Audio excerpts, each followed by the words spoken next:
Boa noite. Boa noite. Uma tempestade provoca 4 mortes no Rio Grande do Sul. Nos Estados Unidos, um temporal no deserto isola 70 mil pessoas num festival. O atacante Antony é cortado da seleção nas eliminatórias da Copa. A Polícia Civil de São Paulo investiga acusações de agressão do jogador contra a ex-namorada. A Polícia da Bahia prende 3 suspeitos de envolvimento na morte de Mãe Bernadette. Um deles confessou o assassinato da líder quilombola. A Polícia Civil de Minas Gerais abre inquérito contra a 123 Milhas e os donos da empresa. O Jornal Nacional está começando. A Polícia da Bahia prendeu 3 suspeitos do assassinato da líder quilombola Bernadette Pacífico. O anúncio foi feito pela Secretaria de Segurança Pública da Bahia. A polícia afirmou que prendeu o primeiro suspeito no dia 25 de agosto, 8 dias depois do crime. O homem estava em Simões Filho, na região metropolitana de Salvador, com o celular de Mãe Bernadette. No dia 1º de setembro, outras 2 prisões. Uma em Simões Filho, um homem com 2 armas compatíveis com os cartuchos encontrados na cena do crime. A polícia técnica ainda está periciando as armas. E em Araçás, a 100 quilômetros de Salvador, um suspeito que confessou participação no crime. A polícia não divulgou os nomes deles. Ainda de acordo com as investigações, os assassinos são pistoleiros profissionais, mas a polícia ainda não falou sobre a motivação do assassinato. A polícia já ouviu 64 pessoas no inquérito que investiga o assassinato de Mãe Bernadette. O Departamento de Polícia Técnica está periciando, além das armas, 21 celulares apreendidos. O objetivo agora é chegar ao segundo executor, a um possível mandante e a quem mais possa estar envolvido. Se tiver qualquer outra pessoa que indiretamente auxiliou também, seja na ocultação, seja no recebimento de algum bem subtraído, na ocultação de alguma informação de algum preso, esses também vão ser alcançados, mas a gente tem que deixar as investigações encaminharem. Mãe Bernadette era Ialorixá, uma líder religiosa do Candomblé, e também a maior liderança do quilombo Pitanga dos Palmares, no município de Simões Filho. No dia 17 de agosto, 2 homens armados invadiram a casa dela e a executaram com 12 tiros no rosto e 10 no peito. Mãe Bernadette estava no programa de proteção aos defensores dos direitos humanos do governo federal desde 2017, quando um dos filhos, Gabriel Pacífico dos Santos, foi morto a tiros. O caso está sendo investigado pela Polícia Federal e o crime permanece sem solução. Hoje, o outro filho, Jurandir, falou sobre as investigações. Eu espero que, além de prender essas pessoas, o que eu quero saber é quem mandou executar a Bernadette e o porquê. O culpado não é aquele que aperta o gatilho, é aquele que indica a casa, que dá informações precisas. Então tem uns 10 aí para se prender. Hoje cedo, antes do anúncio das prisões, a ministra do Supremo Tribunal Federal, Rosa Weber, voltou a falar sobre a morte de Mãe Bernadette, durante um evento sobre questões raciais no Poder Judiciário. Uma mulher negra a denunciar racismo e ameaças sofridas, uma mãe que convivia sem esmorecer com a indignação e o desconsolo infindo de um filho assassinado havia 6 anos, sem sequer a identificação dos criminosos, executores e eventuais mandantes, e que lutava com sua voz corajosa contra esta odiosa impunidade, é exemplo candente de que o Estado brasileiro falhou.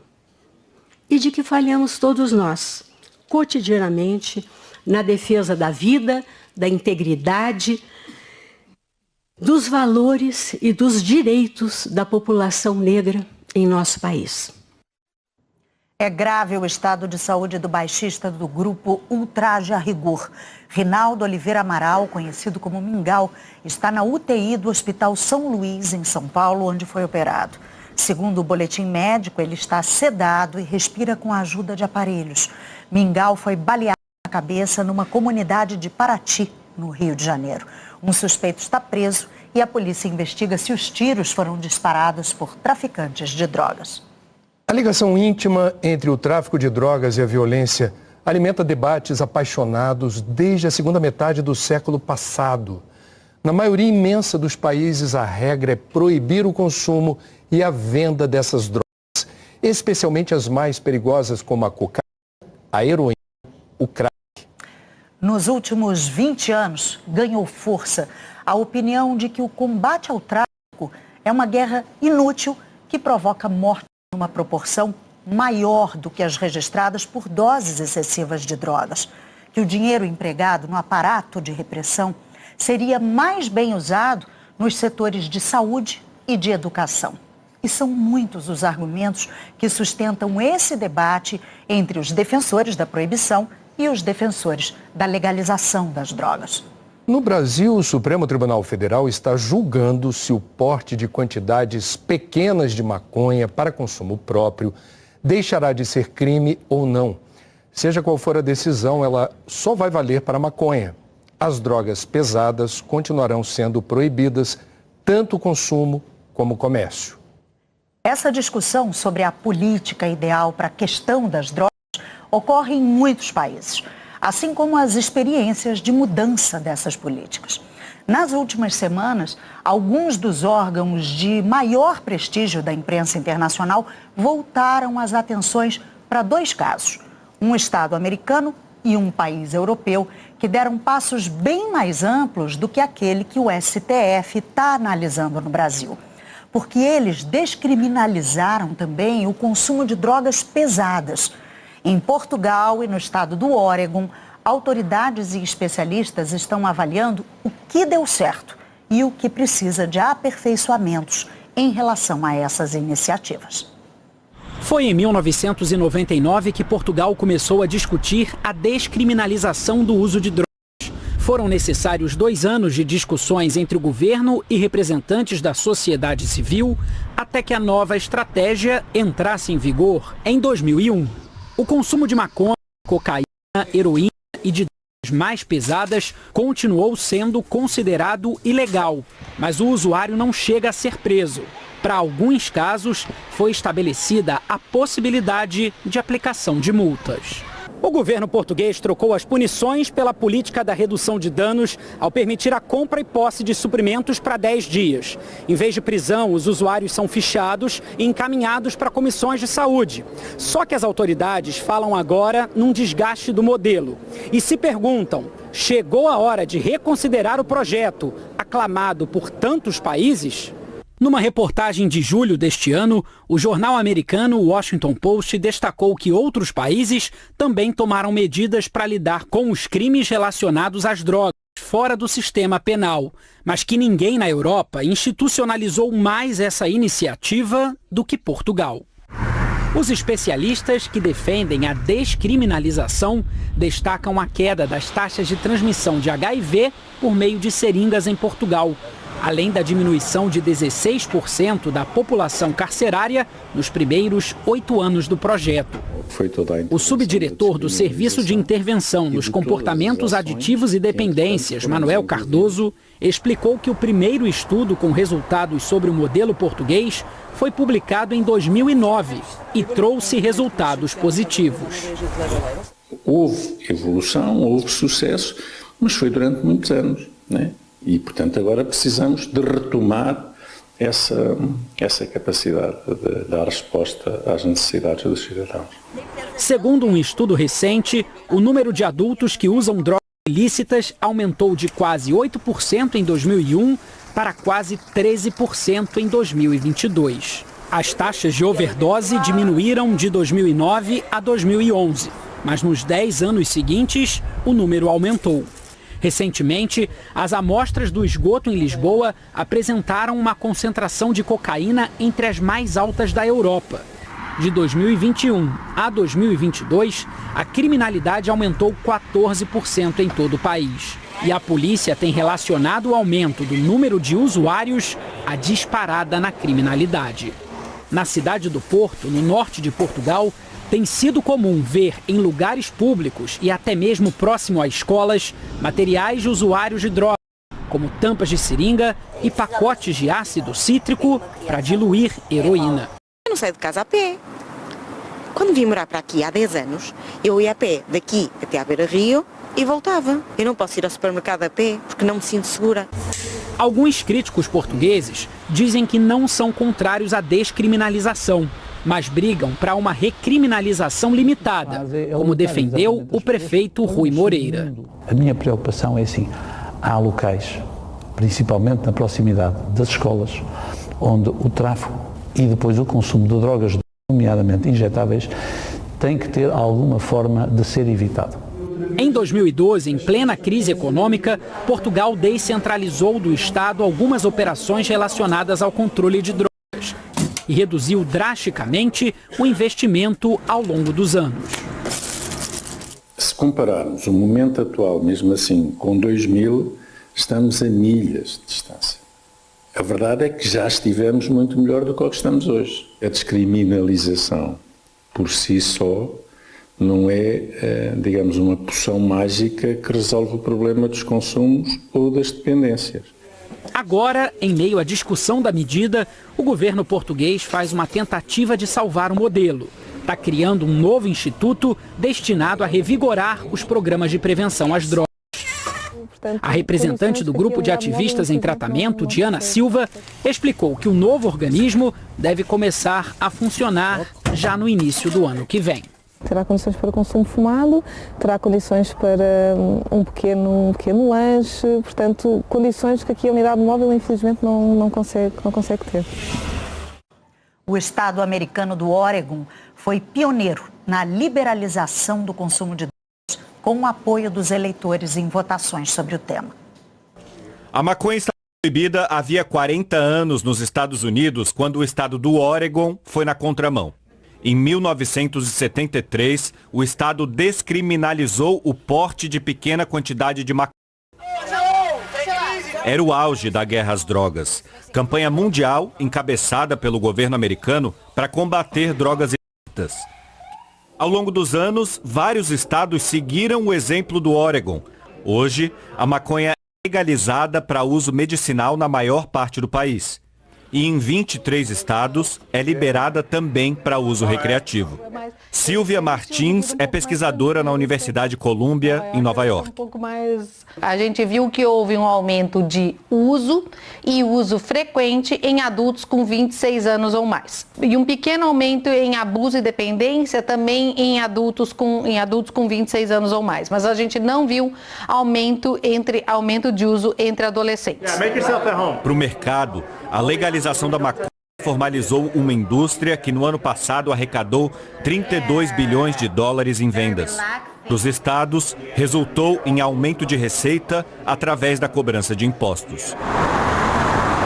O Oregon é pioneiro em medidas assim porque tem um sistema em que as leis podem ser sugeridas pelo povo e depois são votadas pela própria população. Em 2020, a proposta veio dos eleitores: descriminalizar também a posse de pequenas quantidades de drogas pesadas, incluindo cocaína, heroína, metanfetamina e fentanil, da mesma forma que foi feito há 50 anos com a maconha. 58% dos eleitores aprovaram a medida e as drogas pesadas deixaram de ser vistas como uma questão de segurança e passaram a ser um problema de saúde pública. Essa é uma cena que já se tornou comum em muitas cidades americanas. Centenas de pessoas que moram nas ruas na fila para almoço. Muitas delas numa batalha contra o vício. Só que o estado do Oregon é conhecido por começar ideias inovadoras. E o jeito como eles estão lidando com a guerra às drogas também é diferente. A polícia vem montada na bicicleta.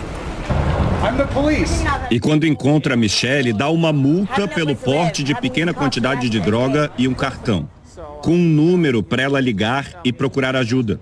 Se ela fizer isso, não precisa pagar a multa, que custa o equivalente a R$500. O jornal The New York Times ressaltou, em reportagem do mês passado, que muitas vezes os usuários de drogas ignoram as multas e que alguns policiais, sabendo que elas podem ser inúteis, deixam de aplicá-las. A Michelle conta que foi expulsa de casa aos 13 anos e que se envolveu com drogas sintéticas para conseguir suportar a violência das ruas. Mas hoje, os Estados Unidos passam por uma crise sem precedentes. Uma droga potente tomou as ruas, o fentanil, um opioide que deveria ser usado somente como medicamento anestésico e de combate a dores crônicas ou severas.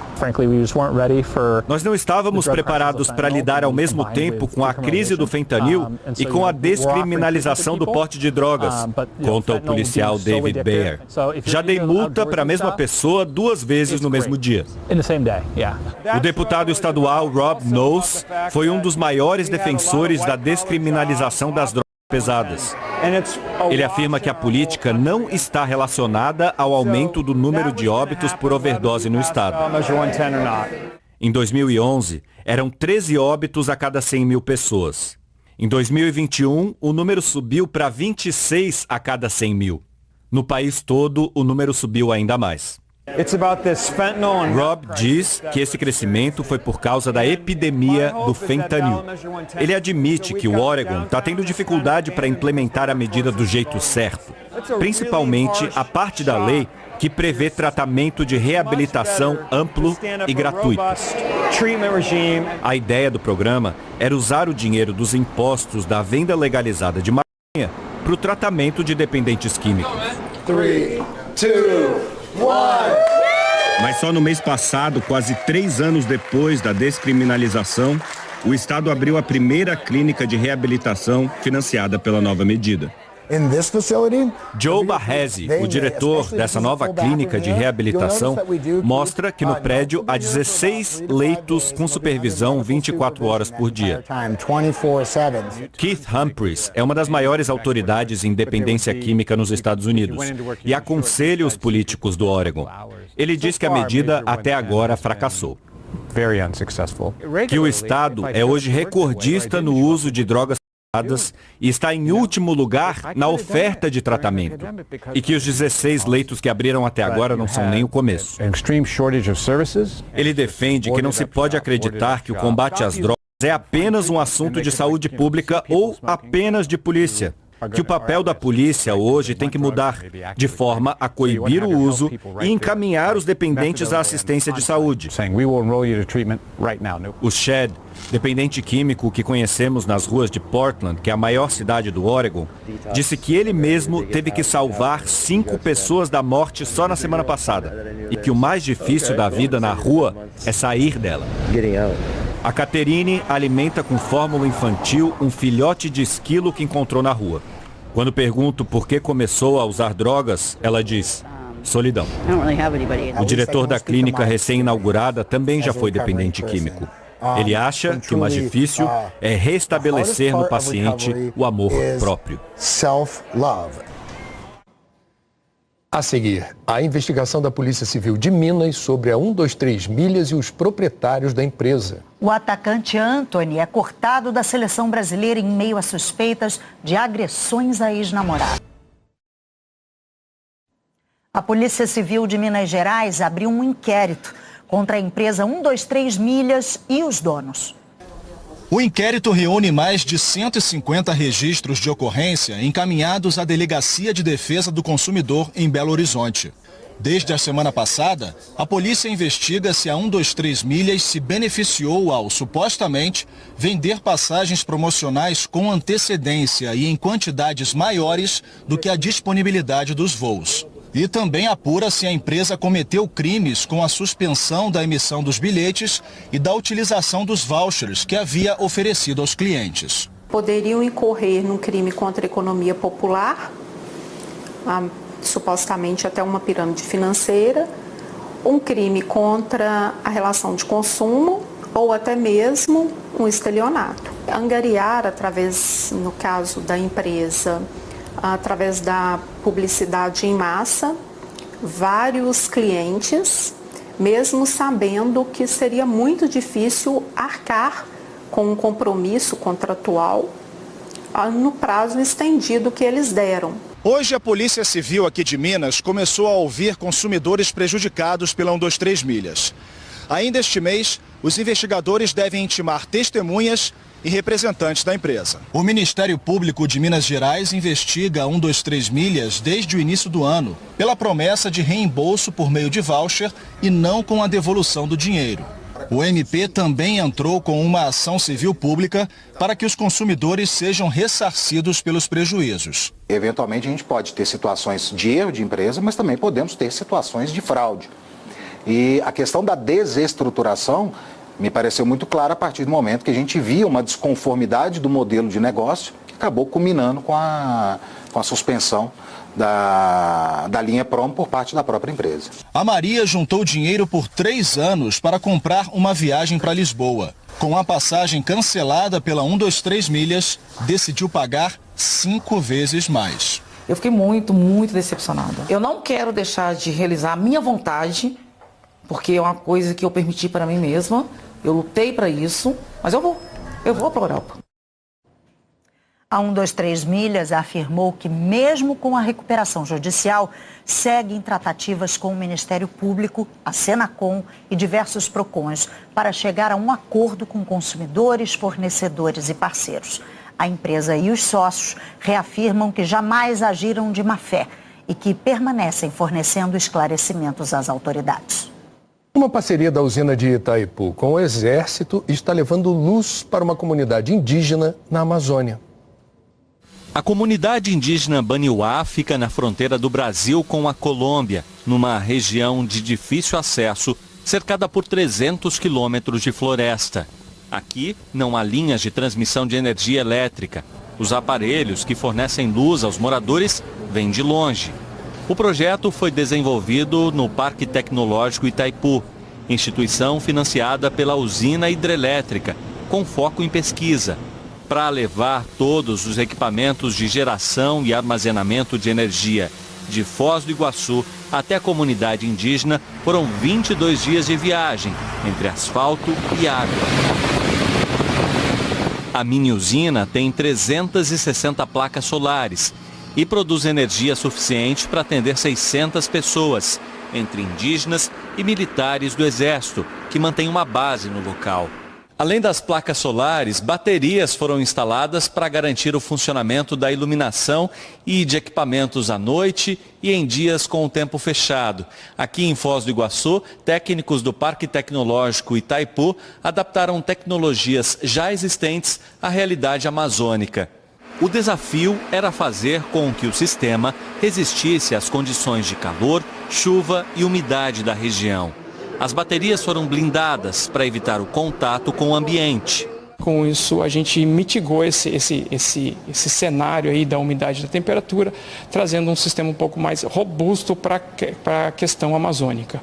No laboratório, em Foz do Iguaçu, os pesquisadores acompanham em tempo real a geração e o consumo da energia armazenada. A gente já pensou em montar um sistema que trouxesse um pouco mais de conforto para o pessoal que habita a região e até no quesito da proteção do sistema todo. Então, se por acaso o sistema ele tiver alguma detecção, algum desarme não programado, a gente consegue fazer o monitoramento e o religamento dele daqui também. O cacique da comunidade comemora a parceria. Acho que vai melhorar para nós, para ter os freezers, para colocar a comida, como assim peixe. Com energia elétrica 24 horas, também vai ser possível guardar no posto de saúde local remédios que precisam de refrigeração. Temos algumas medicações, por exemplo, o soro antiofídico, que tem que ficar resfriado.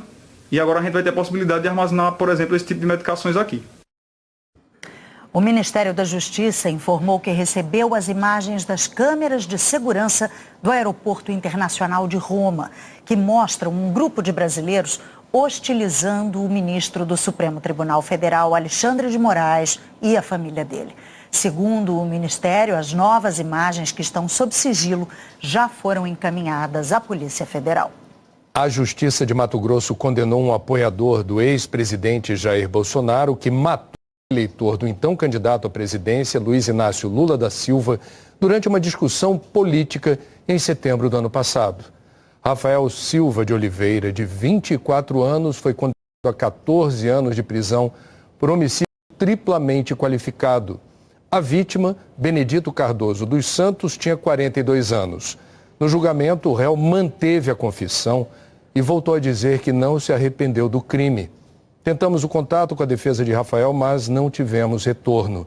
O Ministério Público de Mato Grosso estuda a possibilidade de recorrer da sentença para aumentar a pena.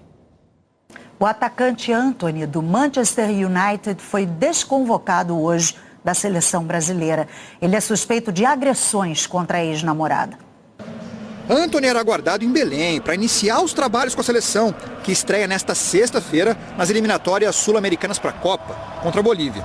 Segundo a Confederação Brasileira de Futebol, ele foi desconvocado em função dos fatos que vieram a público hoje, a fim de preservar a suposta vítima, o jogador, a seleção e a CBF. Gabriel Jesus, do Arsenal, foi convocado para o lugar dele. A denúncia da ex-namorada de Antony está sendo investigada sob sigilo pela Polícia Civil de São Paulo. A defesa da influencer Gabriela Cavalim apresentou fotos, áudios e mensagens de celular para comprovar acusações de violência doméstica, ameaça e lesão corporal. O conteúdo da denúncia foi publicado pelo UOL. A Globo também teve acesso ao material. Gabriela iniciou um relacionamento com o Antony em 2021 e no ano seguinte se mudou para a Inglaterra para morar com o jogador. Ela afirma que as agressões começaram em junho de 2022. Entre as provas entregues à polícia, havia a seguinte mensagem, atribuída a Antony para Gabriela, após uma suposta crise de ciúme. Já era eu e você. Tomara que você morra. Em outra conversa por aplicativo, Gabriela cobra desculpas de Antony por ter sofrido, na versão dela, chutes e agressões. O jogador teria pedido perdão. Gabriela também enviou à polícia imagens de um ferimento na cabeça. Segundo ela, fruto de uma cabeçada dada pelo jogador em janeiro deste ano. Em um vídeo, ela exibe um ferimento com cortes profundos nas mãos e alega que se protegeu quando Antony tentava acertá-la com uma taça de vinho. Em junho deste ano, Gabriela registrou um boletim de ocorrência contra o jogador na 5ª Delegacia de Defesa da Mulher, em São Paulo. Gabriela obteve medidas protetivas que impedem que Antony se aproxime ou tente contato. O atacante foi revelado pelo São Paulo em 2018 e vendido ao Ajax da Holanda em 2020. Em 2022, foi negociado com o Manchester United por valores superiores a 500 milhões de reais. Ele passou a ser convocado com frequência pela seleção e disputou a Copa do Mundo do Catar. Antony utilizou as mídias sociais para se manifestar na tarde desta segunda-feira e classificou as acusações como falsas. A cada momento, seja em depoimento ou entrevista, ela apresenta uma versão diferente das acusações, disse o atacante. Antony contou também que a relação com Gabriela era tumultuada, com ofensas verbais de ambos os lados, mas nega qualquer tipo de agressão física. Ele diz, por fim, que confia nas investigações policiais para provar a inocência. A seguir, a formação de um ciclone deixa mortos no Rio Grande do Sul. Nos Estados Unidos, o mau tempo no deserto isola 70 mil pessoas. O ator Kaique Brito foi submetido hoje a 2 intervenções cirúrgicas. Ele foi atropelado anteontem no Rio de Janeiro. O boletim médico divulgado pelo Hospital Copador informa que Kaique Brito permanece sedado na UTI, respirando por aparelhos. O ator passou por procedimentos para fixar os ossos da pelve e do antebraço direito. Na delegacia, a passageira do carro de aplicativo que atingiu Kaique Brito disse que em nenhum momento o veículo pareceu estar em excesso de velocidade e que, na hora do atropelamento, fora da faixa de pedestres, achou que fosse uma colisão leve com uma moto. A polícia disse que o motorista está colaborando com as investigações desde o primeiro momento. Um temporal atingiu mais de 40 cidades gaúchas. 4 pessoas morreram. Mais de 200 pessoas estão desalojadas. Ao todo, 44 municípios foram atingidos. A Luana é uma delas. Recentemente, ela passou por uma cirurgia na perna e precisou da ajuda dos bombeiros para sair de casa. Desde a madrugada, nós já vimos que ia encher e já fomos erguendo as coisas em cima da mesa, em cima do fogão a lenha, mas não adiantou. Perdi sofá, geladeira, fogão, a gás, tudo. Na região norte do estado, 4 pessoas morreram. Em Mato Castelhano e Ibiraiaras, as vítimas estavam dentro dos carros que foram levados pela correnteza. Em Passo Fundo, um idoso de 67 anos teve a casa inundada e morreu depois de sofrer um choque elétrico. Na região da Serra, mais cenas de desespero. Um morador flagrou uma casa sendo arrastada pela força da água em Nova Prata. Em Nova Bassano, cerca de 200 pessoas precisaram sair de casa. Eu me sinto arrasada, gente. Eu perdi tudo. Tem muita gente que perdeu mais, mas olha, aqui em casa eu não tenho mais nada. Uma parte da ponte sobre o Rio das Antas, entre Nova Roma do Sul e Farroupilha, desabou. A Defesa Civil emitiu alerta para outras regiões do estado. Aqui em São Sebastião do Caí, o rio subiu do início da manhã até o final da tarde 8,5 metros e a prefeitura começou a remover as famílias. Karina está grávida de 6 meses e precisou sair de casa por conta do risco de alagamento. Não é a primeira vez que isso acontece. Em um mês só teve 3 enchentes uma vez aqui. Eu tô arrumando minhas coisas, tem umas coisas que eu tenho que desmanchar, botar pra cima, né? Que não vai, dá pra levar tudo no caminhão, que algumas coisas estragam também, né? Em Santa Maria, na região central do estado, várias ruas e casas ficaram alagadas. A média de chuva mensal na cidade para o mês de setembro é de 188 milímetros. Em poucas horas, já choveu quase todo esse volume. E a região sul deve ter mais atenção por causa da chuva. Eliana, boa noite. Boa noite, Ana Luísa. Boa noite, André. E boa noite para você. O CEMADEM, que é o Centro Nacional de Monitoramento e Alertas de Desastres Naturais, diz que os rios estão cheios, especialmente na região de Porto Alegre e da bacia do Rio dos Sinos, e considera o risco de inundação muito alto nessa área em vermelho. Alto onde o mapa está laranja e moderado nas partes amarelas, que incluem Santa Catarina. Por causa do grande volume de chuva nos últimos dias, o solo está encharcado. Isso aumenta a probabilidade de deslizamentos. Amanhã, o ciclone extratropical se afasta. O tempo firme predomina, com exceção do norte do Paraná, que tem previsão de pancadas de chuva. No litoral catarinense e gaúcho, o mar fica agitado e também esfria. Pode amanhecer com geada na região da Campanha Gaúcha. É onde fica Bagé, com mínima de 3 graus e máxima de apenas 14. Em Porto Alegre, as temperaturas variam de 10 a 16 graus. Em Florianópolis, de 14 a 19. Em Curitiba, de 10 a 19 graus também, com possibilidade de garoa de manhã. O Sudeste fica sob influência de uma frente fria que surgiu do ciclone extratropical. Tem risco de temporal com ventos, principalmente no litoral paulista e da divisa de São Paulo com Rio de Janeiro e Minas Gerais até Belo Horizonte. Já na metade norte de Minas e em grande parte do Espírito Santo, o sol brilha forte. No Rio de Janeiro, céu parcialmente nublado e até 32 graus. A partir da tarde chove e não dá para descartar alguma pancada de chuva forte. Em Belo Horizonte deve chover muito mais, 30 milímetros. Em Santos, no litoral de São Paulo, mais ainda, 40 milímetros. E na capital paulista, 20 milímetros. Também é uma quantidade que causa problemas. No norte e nordeste, essas são as capitais com tempo mais instável. Salvador, Recife, João Pessoa e Rio Branco, com termômetros de 28 a 35 graus. E todas essas regiões em amarelo permanecem bem quentes, com umidade do ar baixa no norte de Mato Grosso e de Goiás, no Tocantins, no sul do Pará e no sertão nordestino. Teresina, Palmas e Manaus podem chegar aos 38 graus. Em São Luís, 33, em Brasília e Vitória, 32 graus. Até amanhã. Ana Luísa e André. Obrigada, Eliana. Na Espanha, autoridades da cidade histórica de Toledo confirmaram 3 mortes nas enchentes e 3 pessoas ainda estão desaparecidas enquanto os prejuízos se acumulam. Em Fresno, a correnteza derrubou uma ponte e revirou carros. Em Madrid, a água invadiu o metrô e ainda paralisou a rede de trens de alta velocidade. Nos Estados Unidos, um temporal deixou mais de 70 mil pessoas isoladas num deserto durante um festival de música e de arte. Quem decide ir para o Burning Man sabe que deve se preparar para condições climáticas extremas. O festival de música e apresentações artísticas dura 9 dias. Acontece no meio do deserto do estado de Nevada, a mais de 800 quilômetros de Las Vegas. Nevada é o estado mais seco dos Estados Unidos. Os frequentadores passam a semana dormindo em barracas ou trailers e, pelas regras do evento, precisam levar tudo o que consomem. Na sexta-feira, um dia antes de o festival acabar, começou um temporal. Em 2 dias, choveu o que era esperado para 3 meses. A chuva alagou algumas áreas. Geradores, única fonte de energia elétrica, ficaram debaixo d'água. Os organizadores pediram para que o público poupasse comida, água e combustível.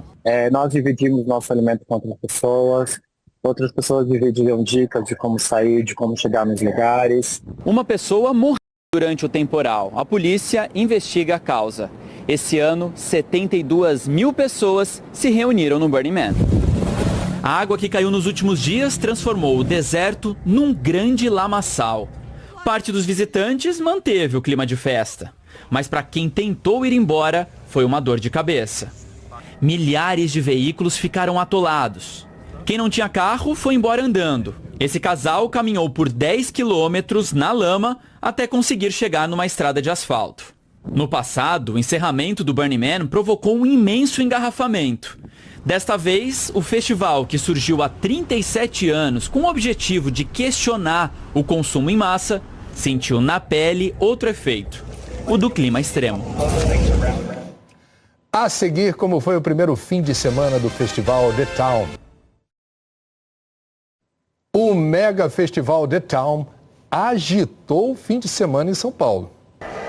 Na cidade que nasceu dentro de São Paulo, havia uma multidão.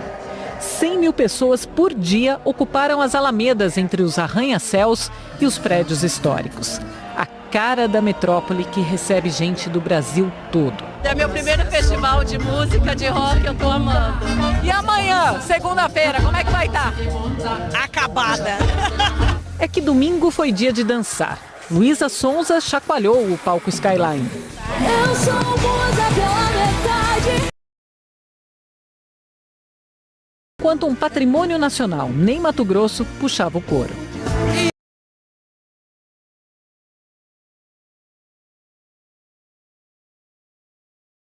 O show foi até o comecinho da noite. Bom, nem Mato Grosso está terminando o show ali no palco The One.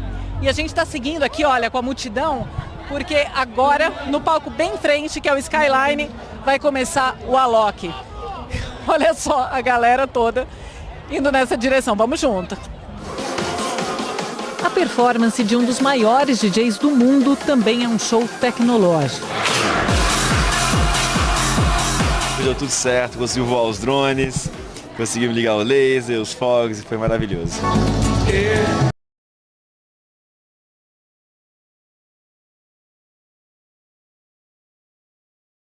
O timbre poderoso de Seu Jorge foi ouvido em outro palco. O The Town marca na sua programação a diversidade musical que existe no Brasil e a possibilidade do encontro também com a música internacional. Então a programação, no meu modo de entender, ela está muito interessante nesse sentido. Tem a chance de chegar perto dos ídolos. Bibi Rexha dividiu o palco com os fãs. Gratidão e amor eterno por ela. É incrível, é mágico. Uma recompensa depois de horas espremido na grade. Todo mundo aqui, divide água, divide comida, divide tudo. Não tem jeito, você faz amigo, você não sobrevive aqui não, cara. Bruno Mars fez valer a espera num show cheio de swing.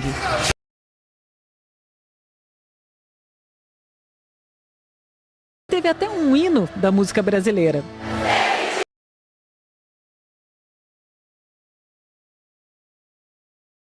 A gente não sabia nada, eu estava em casa assistindo. Quando ele saiu para trocar roupa e o tecladista começou a tocar e fez os primeiros acordes de Evidência, eu já levantei, fiquei curtindo.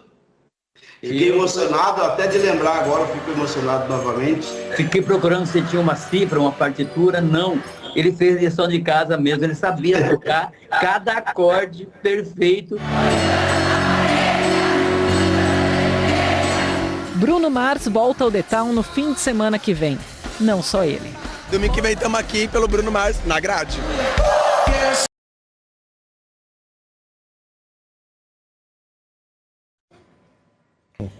Depois de Terra e Paixão, tem a estreia de Todas as Flores e o Jornal da Globo.